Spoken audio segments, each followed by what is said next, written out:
Hace 4000 años el Creador del universo hizo un pacto eterno con Abraham.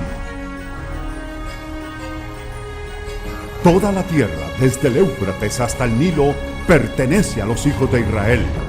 Ondas de choque sacudirán la tierra cuando el cielo descienda para cumplir esa promesa.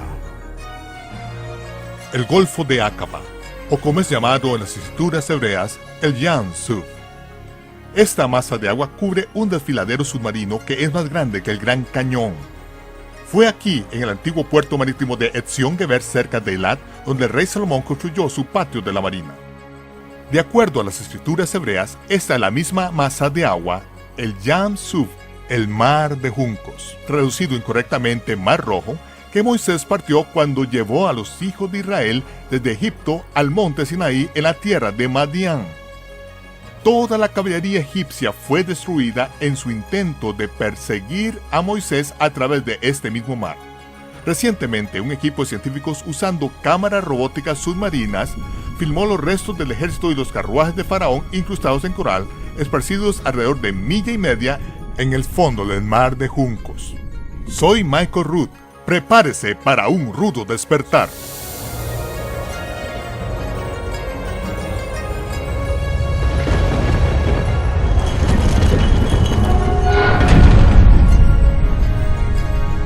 Prepárese para un rudo despertar. Con ustedes, Michael Root.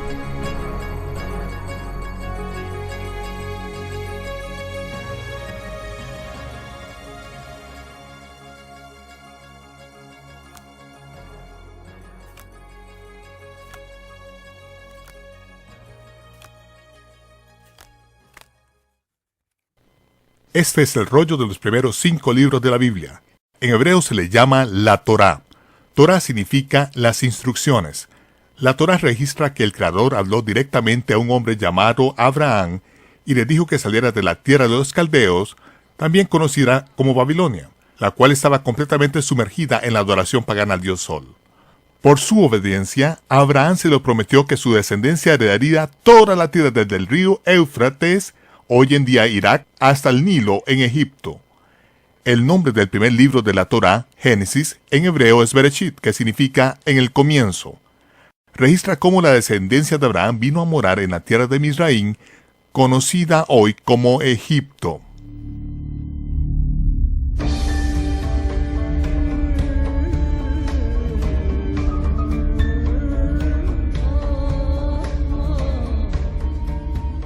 Joseph, uno de los 12 hijos de Jacob, el nieto de Abraham, tuvo 2 sueños proféticos que causaron gran resentimiento entre sus hermanos. Con la intención de matarlo al principio, en vez de eso sus hermanos lo vendieron como un esclavo a mercaderes madianitas que a la vez vendieron a Joseph a los egipcios. Después de muchos años, Joseph fue citado ante el trono de Egipto a interpretar un sueño muy preocupante de Faraón. La interpretación de Joseph indicó que habría 7 años de abundancia en Egipto, seguido de 7 años de hambruna mundial.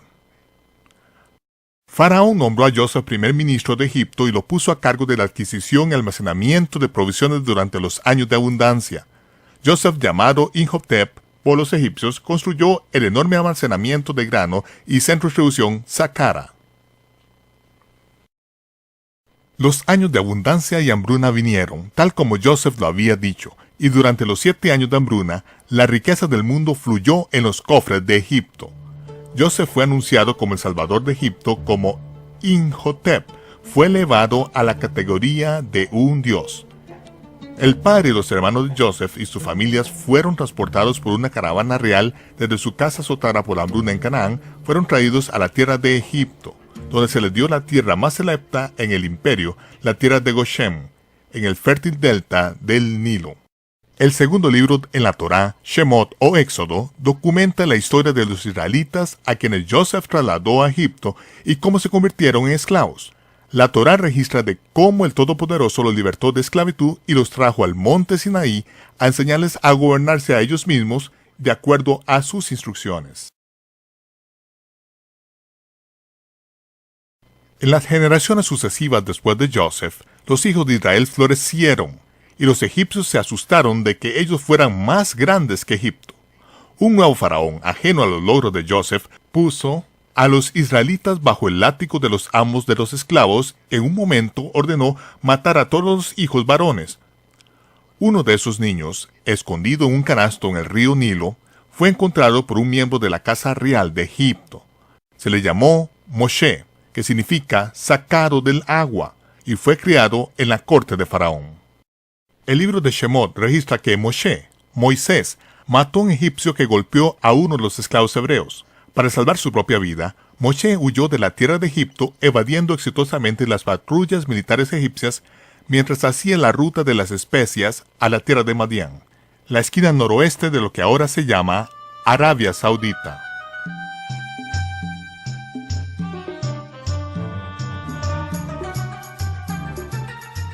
Moisés se convirtió en un pastor en la tierra de Madián, cuidando los rebaños de Yetro, el sacerdote de Madián. Moisés eventualmente se casó con la hija de Yetro, Séfora, y crió a su familia a la sombra del monte Sinaí. Un día, 40 años después de huir de Egipto, la atención de Moisés fue capturada por una zarza que parecía arder sin fin, sin ser consumida. Cuando se acercó a mirar esa maravilla, Yahweh habló a Moisés desde la zarza ardiente y le instruyó a regresar a Egipto a liberar a los hijos de Israel de esclavitud. Moisés tenía que llevar de vuelta a Israel a esa misma montaña, a Madián, para adorar al Dios de sus padres. Moisés regresó a Egipto y le pidió a Faraón que le otorgara a Israel la libertad de viajar 3 días al desierto y hacer sacrificio al Dios de sus padres.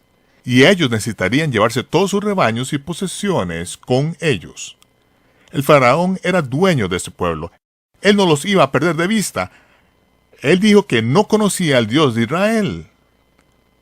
Bueno, una serie de plagas durante los próximos meses cambiaría esa declaración, ya que el Dios de Israel diezmó a la tierra de Egipto y expuso a sus dioses paganos como invenciones humanas.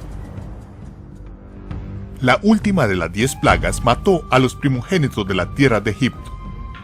Solo aquellos que siguieron las instrucciones de Moshe se salvaron. Ellos tenían que llevar a su casa un cordero o un macho cabrío sin mancha de 1 año y prepararlo por 4 días. A última hora de la tarde del 14 del mes de la Semana Aviv, tenían que matar el cordero y poner su sangre en los postes y los dinteles de sus casas. Después de la puesta del sol, ellos tenían que comerse el cordero con hierbas amargas y pan sin levadura. Se comieron la comida de pie, con sus abrigos puestos, sus bastones en las manos y listos para salir en las primeras horas de la mañana. Alrededor de la medianoche, la muerte pasó por encima de las casas de los israelitas y de los gentiles que fueron obedientes a las instrucciones, pero hubo muerte en casi todos los hogares egipcios.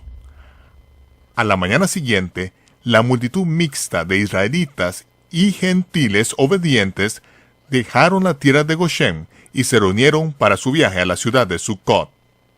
Explicación rudimentaria. Sucot en hebreo significa tienda o tabernáculo. La ciudad de Sucot o ciudad de tiendas probablemente se refiere a las grandes llanuras adyacentes a Sacra, el centro de distribución de granos de Joseph. A los mercaderes visitantes no se les permitía permanecer durante la hambruna en la tierra de Egipto. Ellos tenían que continuar acampando en sus tiendas de desierto, portátiles o sukkahs durante su breve estancia. Esa ciudad de tiendas se conoció por los hebreos como Sucot. Hubiera sido un punto de referencia muy conocido por el pueblo, con una gran llanura para reunirse y su última parada para recoger los huesos de Joseph en la pirámide escalonada de Sacra, donde fue sepultado, cumpliendo así con su juramento hecho a Joseph 400 años antes de que cuando Elohim los visite, seguramente llevarán mis huesos de este lugar. El camino del éxodo de Israel siguió la ruta comercial establecida a Madián, que cruzó el área de los lagos amargos seguido de la costa oriental del Golfo de Suez, y luego se corta de un puerto de montaña directamente en el corazón del desierto de Sin. Cuando Israel huyó de Faraón, viajaron de día y de noche. Fueron protegidos del calor del sol del desierto por una nube en el día y eran calentados por una columna de fuego durante la noche. Faraón fue informado por los centinelas a lo largo de la ruta comercial que Israel había huido. Él sabía que habían dejado la tierra de Goshen, pero los 3 días que él había permitido que viajaran había expirado y simplemente siguieron su camino. y era obvio para Faraón que no tenían intención de regresar a construir sus ciudades de tesoro. Faraón ordenó un asalto montado con la esperanza de alcanzar a Israel antes de que se escaparan a la tierra de Madián.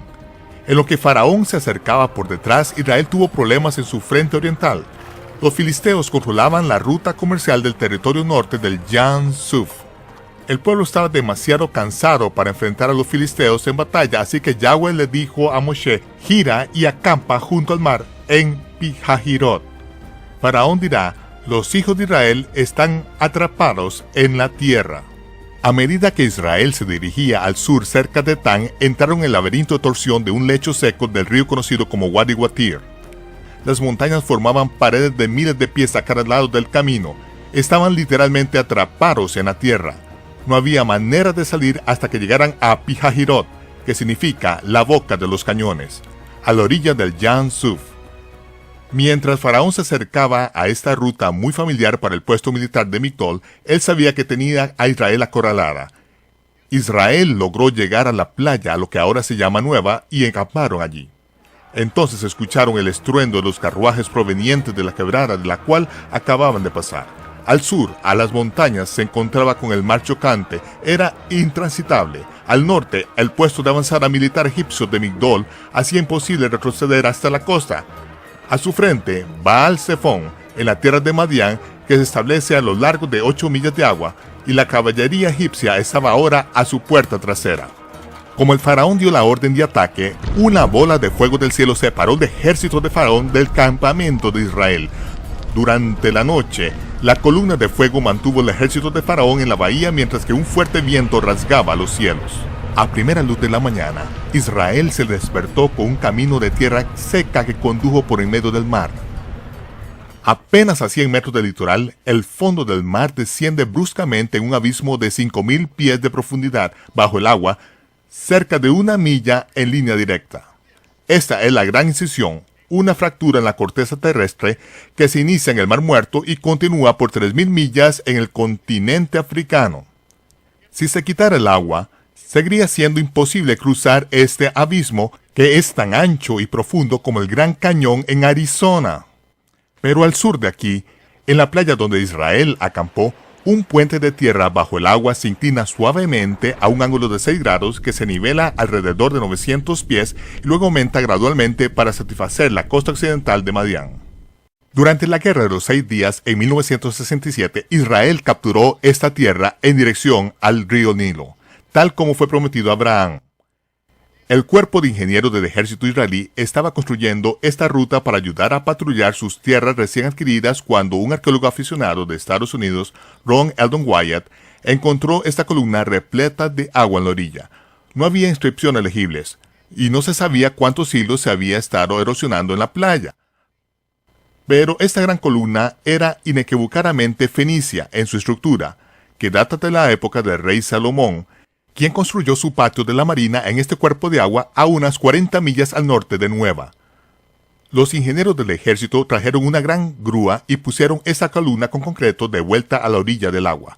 Un año más tarde, una misión de reconocimiento encubierta de la orilla opuesta en Arabia Saudita encontró una columna idéntica que sigue en pie.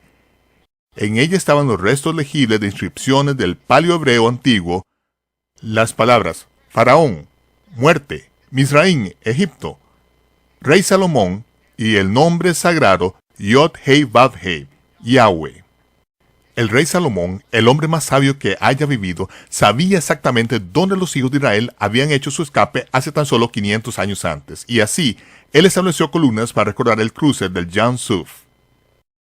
Después que los hijos de Israel cruzaron el mar hacia las costas de Madián, la columna de fuego se disipó, y el ejército de Faraón siguió el camino abierto a través de las aguas partidas, justo antes de que los carruajes de carga alcanzaran a los rezagados que ascendían la orilla opuesta. Yahweh miró desde los cielos y rompió las ruedas de los carruajes. Las paredes de agua de 900 pies colapsaron y aplastaron al ejército del Faraón, ahogándolos en el mar. Este relato abreviado del Éxodo en la Torá calza en la historia confusa de Egipto. Para entender la egiptología moderna, necesitamos entender la historia de Egipto primero. Después de que Alejandro Magno conquistara Egipto, uno de sus sucesores, Ptolomeo Filadelfo comisionó a un sacerdote egipcio llamado Matenón a hacer una reseña histórica de su nación. En su versión glorificada del pasado de Egipto, Matenón reportó que los dioses gobernaron Egipto durante 28.000 años. Después de eso, los hombres gobernaron Egipto por 30 dinastías. Las dos copias más antiguas de esta historia para sobrevivir difieren en más de 1.500 gobernadores antiguos de Egipto. Es obvio que esta historia no fue considerada lo suficientemente genuina para copiarla con exactitud. ¿Usted cree que por 28.000 años los dioses gobernaron Egipto? Sí, cómo no.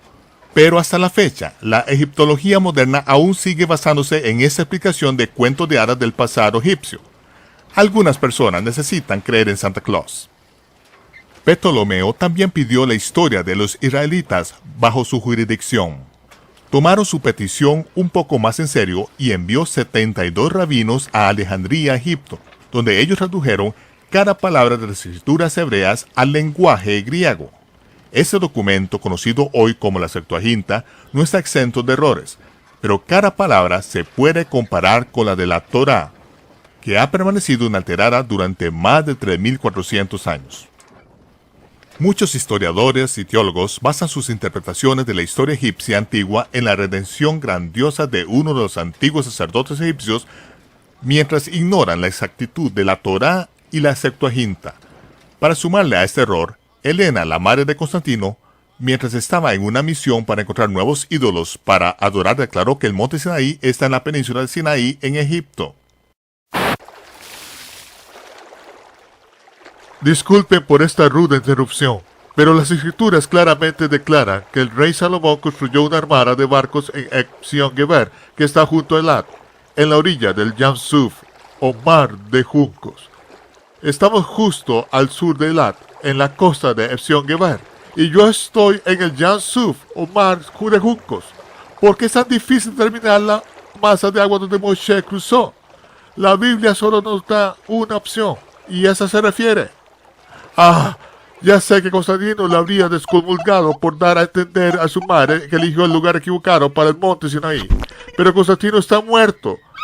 Y también están las tradiciones que han esclavizado a nuestras mentes a la idiotez de tal manera que no podemos ni siquiera leer el texto de la Biblia y pensar por nosotros mismos. Tengo que conseguirme uno nuevo de estos. Rab Shaul, que era un maestro de las escrituras hebreas, declaró que el monte Sinaí está en Arabia. Él debe saber, a diferencia de Helena, ya que él en realidad vivió en Arabia. A pesar de que ningún artefacto arqueológico justifica la declaración de Helena, los teólogos cristianos han insistido que la Biblia debe estar errada, en lugar de la tradición de la Iglesia. Los eruditos judíos reconocen que el Sinaí de Helena es una invención romana sin fundamento en la realidad. Partes de carruaje, armas de guerra y los restos humanos y de caballos se habrían disuelto hace mucho tiempo en las profundidades salubres del Yam Suf. No esperaríamos encontrar ningún vestigio de las ruinas del campo de batalla del ejército de Faraón después de 3.400 años en el mar, a menos que hubiera una manera natural que los artefactos se conservaran en entorno de agua salada. El coral no comienza a nacer en la arena o limo. Son organismos vivos que deben tener un objeto sobre el cual se adhieren y nutrientes con los cuales crecer. Una característica única del coral de agua salada le permite adherirse a un artefacto sumergido, a derivar nutrientes del objeto en descomposición y a crecer de tal manera que se adhieren sobre la forma del propio artefacto. A falta de la alimentación continua, el coral muere y deja formado un depósito mineral único. El Dr. Leonard Muller, un científico del Instituto Karolinska en Estocolmo, Suecia, que otorga el Premio Nobel en el campo de la ciencia, y un equipo internacional de biólogos de investigación dirigido por Vivica Pantien, trajo equipo científico moderno hasta el sitio del cruce del Mar de Juncos en la primavera del año 2000. Muller y Pantien se mostraron escépticos al principio, pero se interesaron en el proyecto después de ver la evidencia de una exploración previa del sitio. Lo que encontraron esparcido en el fondo del Mar de Juncos ha sacudido a la comunidad religiosa y científica. Cámaras montadas en submarinos de control remoto revelaron partes de carruajes incrustadas en coral, restos humanos y de caballos esparcidos en el campo de batalla en el fondo del Mar de Juncos. ángulos de 90 grados rara vez se presentan en la naturaleza, pero aquí, en el puente de tierra bajo el agua, un gran número de extrañas formaciones de coral presentan las características de las cabinas de los carruajes, las ruedas de los carruajes de 1 metro de diámetro adheridas a los ejes rotos y cientos de artefactos de coral en el que altos niveles de hierro aún pueden ser detectados por los magnetómetros. Prueba científica de que este coral se ha adherido a sí mismo a los artefactos metálicos que dan a luz a este depósito de chatarra bajo el agua. Numerosos artefactos circulares, evidenciando una circunferencia de hierro, están dispersos de manera aleatoria en el campo de batalla bajo el agua. Miden aproximadamente 1 metro de diámetro, las mismas dimensiones de las ruedas de los carruajes encontrados en la tumba de Tutankamón. Algunas están reposando en el lecho marino cerca de lo que parecía ser cabinas de carruajes solitarios, otros están adheridas a ejes rotos y otros de pie en una base de coral circular de 1 metro con un eje vertical del mismo ancho de un carruaje egipcio y están coronadas con otros círculos de coral de 1 metro de diámetro. Incluso un principiante puede ver fácilmente que no se trata de formaciones de coral natural. Después de que Israel devolvió el Sinaí a Egipto en 1982, una rueda de carruaje de 8 rayos fue removida del fondo del mar y llevado a Cairo para ser examinado. El director del Departamento de Antigüedades de Egipto, Nasif Mohamed Hassan, inmediatamente identificó el artefacto como una rueda de carruaje del 18ª dinastía, una equivalencia idéntica a las ruedas del carro de conservados en la tumba de Tutankamón.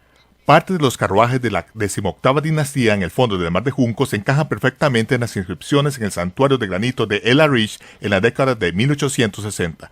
Las inscripciones indican que el faraón Tom desapareció en un remolino en Pihahirot en una batalla contra un dios.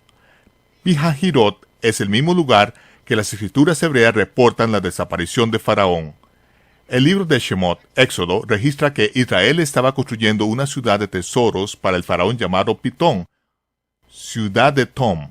Al momento del Éxodo, Tom era el faraón del Éxodo, no Ramsés o Jules Briner.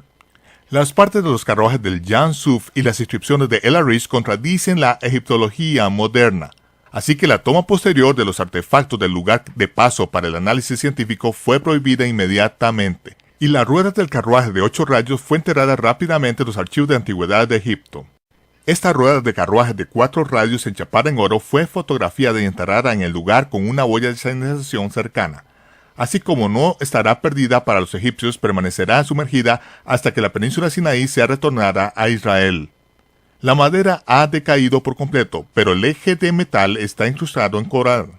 Debido a que el coral no se adhiere al oro o a la plata, este ejemplar invaluable permanece intachable por el tiempo.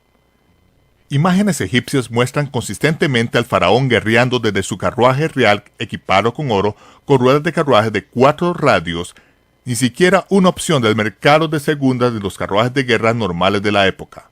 Una fuerte evidencia de que esta es realmente una de las 2 ruedas de carruaje que Faraón Tom cabalgó hasta su muerte. Para muchas personas, encontrar el verdadero lugar de paso del Mar de Juncos es una mala noticia. La bendita ignorancia ha muerto y usted reconoce que el Creador se ha revelado a sí mismo por medio de su pueblo y sus profetas. Pero esto es una buena noticia para aquellos que verdaderamente creen en el Dios de Israel y obedecen sus mandamientos. Aquí, en el fondo del Jan Suf, reposa la evidencia de que el Creador ha actuado en el nombre de su pueblo en el pasado. Prueba de que usted puede contar con su promesa de que en los últimos días Él llevará a cabo un milagro que hará que la partición del Mar de Juncos sea algo pequeño en comparación. Soy Michael Root, invitándole a que nos acompañe la próxima vez en Un Ruto Despertar. Y nos vemos cuando se despeje el humo.